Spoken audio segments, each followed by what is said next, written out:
जिस तरह कमान से निकला हुआ तीर लौटकर कभी वापस नहीं आता है, ठीक उसी तरह से मुंह से निकले शब्द कभी वापस नहीं आते। शब्द और भाषा हथियार है और कमजोरी। सही समय पर सही शब्दों के प्रयोग से इंसान परेशानियों से बच सकता है, लेकिन बिना सोचे समझे बोले गए शब्द इंसान की मुसीबत को बढ़ा देते। द्रौपदी का यह बोलना कि अंधे का पुत्र अंधा ही होता है, महाभारत के युद्ध का मुख्य कारण बना था। आज भी लोग अपनी जुबान का इस्तेमाल दूसरों को नीचा दिखाने और खुद को बड़ा बताने के लिए करते, लेकिन जो समझदार और सफल इंसान होते वो ये अच्छी तरह से जानते कि उन्हें किस वक्त कितना और क्या बोलना है। मौन रहने का मतलब यह नहीं है कि आपको पूरे दिन एक भी शब्द नहीं बोलना या चुपचाप रहना। मौन का मतलब है बेवजह शब्दों का प्रयोग नहीं करना, जहाँ ज़रूरत है वहीं बोलना, अपने लक्ष्य पर ध्यान केंद्रित करना। श्री कृष्ण कहते हैं, यदि मेरा वक्त मौन सब सुन रहा तो स्मरण रखिए, उसके मौन और विश्वास का उत्तर मैं खुद देता हूँ। इस दुनिया में वह इंसान सबसे ज़्यादा सुखी और समृद्धि होता है जो क्रोध आने पर खुद को मौन रख सके। जो घड़ा आधा भरा होता है वह ज़्यादा बचता है, और जो पूर्णतः भरा होता है वह मौन रहता है। वाणी या बोलना ही नहीं बल्कि मौन में भी शक्ति होती है। यही कारण है कि धर्मों में मौन को बहुत महत्व दिया गया है।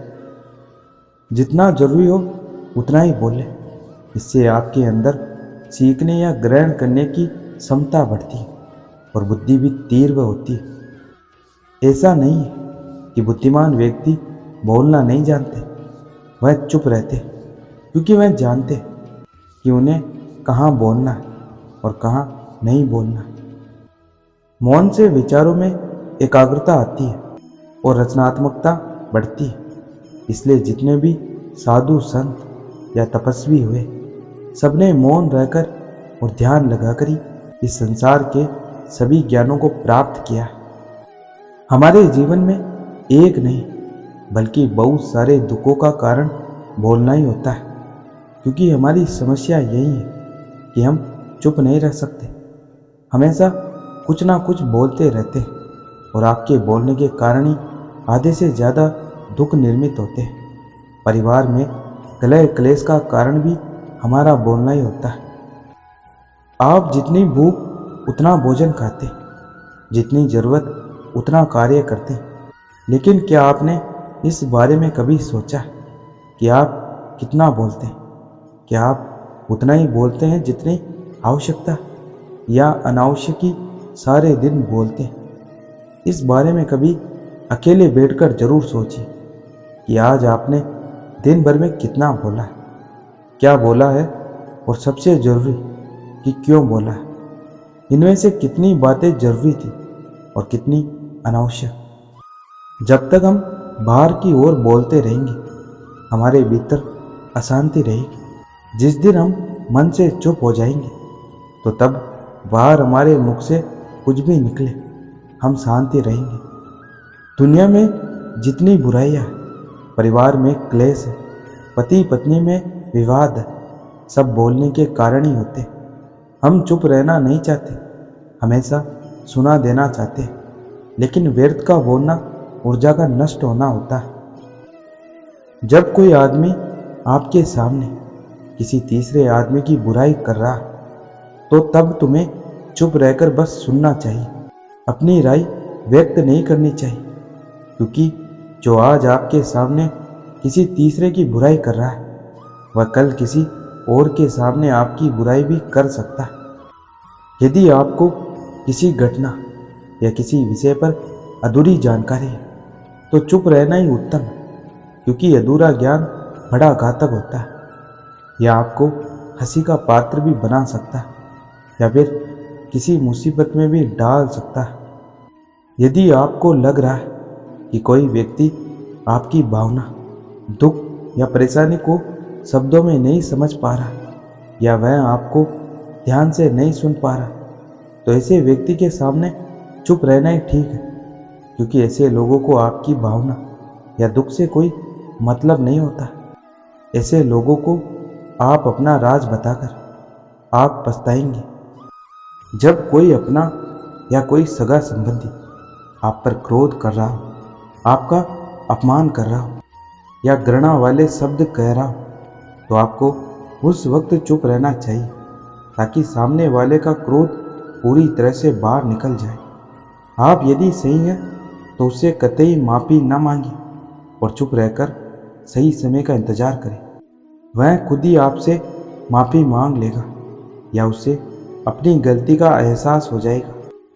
मौन धारण करना एक बड़ी साधना है। यह हमारे सोचने समझने की शक्ति को बढ़ाता है। इसलिए साधना के सभी पंथ मौन की महत्ता को स्वीकार करते हैं। मौन रहने से आंतरिक और मानसिक रूप से हमें शांति मिलती है। मौन रहने के फायदे बहुत सारे हैं, जिसे जानना जरूरी है। यदि आप अपने आसपास किसी पढ़े लिखे और सुखी इंसान को देखोगे तो आपको उसमें यही गुण जरूर नजर आएगा।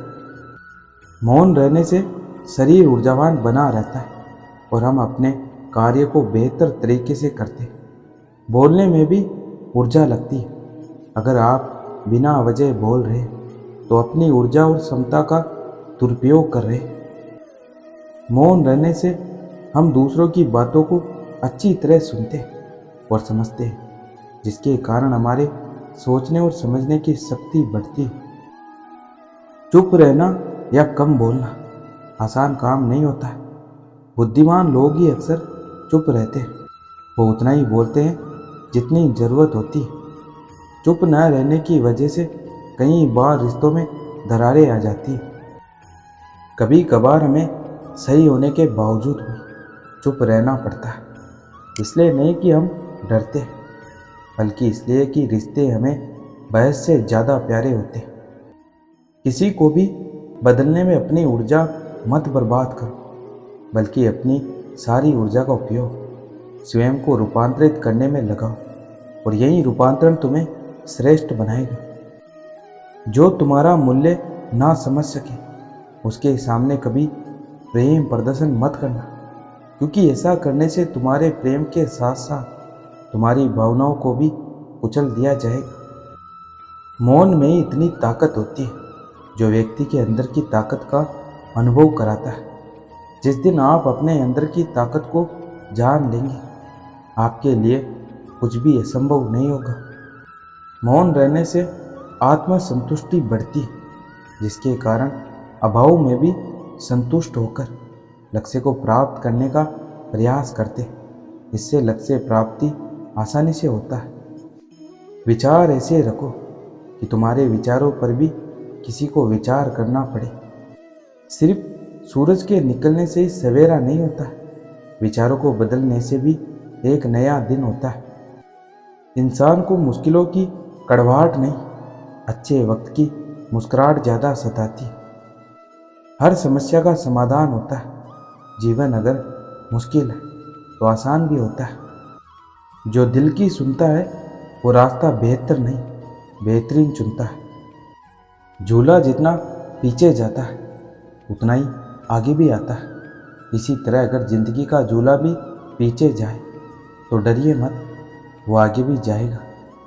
किसी भी व्यक्ति की सहनशीलता एक खींचे हुए धागे की तरह होती है। एक सीमा से अधिक खींचे जाने पर उसका टूटना तय है। जैसे उबलते पानी में कभी परछाई नहीं दिखती, ठीक उसी प्रकार परेशान मन से समाधान भी नहीं दिखते। शांत होकर देखिए, सभी समस्याओं का हल मिल जाएगा। मन बड़ा चमत्कारी शब्द है। मन के आगे न लगाने पर यह नमन हो जाता है और मन के पीछे न लगाने पर मनन हो जाता है। जीवन में नमन और मनन करते चलिए, समस्याओं का शमन अपने आप होता रहेगा। मन और मकान को वक्त वक्त पर साफ करना बहुत ज़रूरी होता है, क्योंकि मकान में बेमतलब का सामान और मन में बेमतलब की गलतफहमियां बढ़ जाती। इस भौतिक संसार का यह नियम है, जो वस्तु उत्पन्न होती है वो कुछ काल तक रहती है और अंत में लुप्त हो जाती है। फिर चाहे वो फल हो या शरीर। किसी का भला ना हो सके तो बुरा भी मत करना, क्योंकि दुनिया कमज़ोर है लेकिन दुनिया बनाने वाला नहीं। कभी कभी जीवन में आगे बढ़ने के लिए उन चीज़ों और व्यक्तियों को भी त्यागना पड़ता है जो कभी तुम्हारे हृदय की गहराइयों में विलीन थे। मिटाने से मिटते नहीं ये भाग्य के लेख। कर्म अच्छे तू करता चल, फिर ईश्वर की महिमा देख। हृदय से जो दिया जा सकता है वो हाथों से नहीं, और मौन से जो कहा जा सकता है वो शब्दों से नहीं। अगर समय किसी का इंतज़ार नहीं करता तो आप सही समय का इंतज़ार क्यों करते हो? याद रखिए, जो समय चल रहा है वही सबसे बेहतर समय। इंसान हमेशा अपने भाग्य को कोसता है, ये जानते हुए भी कि भाग्य से भी ऊंचा उसका कर्म है जो उसके स्वयं के हाथों में। अशांत मन में कभी भी सकारात्मक विचार नहीं आते। एक शांत और स्थिर मन ही हमें सही मार्ग दिखाता है। इसलिए हमेशा शांत और प्रसन्न रहिए। आपको वो नहीं मिलता जो आप चाहते हो, बल्कि वो मिलता है जिसके आप योग्य हो। जो बदला जा सके उसे बदलो, जो बदला ना जा सके उसे स्वीकारो, और जो स्वीकारा ना जा सके उससे दूर हो जाओ। लेकिन स्वयं को हमेशा खुश रखो। अपने अंदर से अहंकार को निकाल कर स्वयं को हल्का करो, क्योंकि ऊंचा वही उठता है जो हल्का होता है। अहंकार तब उत्पन्न होता है जब हम भूल जाते हैं कि प्रशंसा हमारी नहीं, हमारे गुणों की हो रही। कठिनाई आने से इंसान अकेला हो जाता है, पर कठिनाई आने पर ही अकेला व्यक्ति मजबूत होना सीख जाता है। बुराई बड़ी हो या छोटी हमेशा विनाश का कारण बनती है, क्योंकि नाव में छेद छोटा हो या बड़ा नाव को डुबो ही देता है। आज का यह वीडियो यहीं समाप्त होता है। मैं आशा करता हूँ कि आपको यह वीडियो बहुत पसंद आया हो। मिलते हैं अगले वीडियो, तब तक अपना ख्याल रखिए। जय श्री कृष्ण।